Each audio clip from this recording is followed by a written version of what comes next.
Hi అండి అందరికీ. మా దీపుకి ఎంతో ఇష్టమైన ఆలు పరోటా అయితే చేశానండి ఇవాళ. ముందుగా గోధుమ పిండి తీసుకొని అందులో సాల్ట్ కొంచెం వామ్ వేసుకొని మనం చపాతీ ముద్దలాగా కలిపి పక్కన పెట్టుకోవాలి. కొంచెం స్మూత్గానే కలుపుకోవాలండి. దీనికి స్టఫింగ్కి కడాయి తీసుకొని లైట్గా ఆయిల్ వేసుకొని అందులో జీరా వేసుకోవాలండి. తర్వాత ఆనియన్స్ వేసుకోవాలి.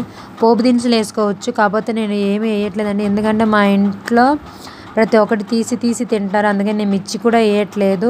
ఆనియన్స్ లైట్గా ఫ్రై అయ్యాక కారం, ధనియాల పొడి, గరం మసాలా వేసుకొని అవి మొత్తం మిక్స్ చేయాలండి. తర్వాత మనం బాయిల్ చేసి పెట్టుకున్న ఆలు మిక్స్ చేసుకొని మొత్తం మిక్స్ అయ్యాక లైట్గా కస్తూరి మెంతి వేసుకోవాలి. దింపేటప్పుడు చపాతీ ముద్ద కంటే స్టఫింగ్ ఎక్కువ తీసుకోవాలండి. ఓన్లీ ఇలా ఫింగర్స్తోనే రౌండ్ చేసుకుంటే స్టఫింగ్ అనేది బయటికి రాదు. మనం ప్యాన్ మీద వేసుకొని కాల్చుకునేటప్పుడు కూడా ఆయిల్తోనే కాల్చుకోవాలండి. కాల్చి పక్కన పెట్టుకున్నాక అప్పుడు లైట్గా నెయ్యి వేసుకొని పైన రాస్తే టేస్ట్ అయితే చాలా బాగుంటుంది. ఖచ్చితంగా మీకు కూడా నచ్చిద్ది. ట్రై చేసి ఎలా వచ్చిందో నాకు కామెంట్ చేయండి.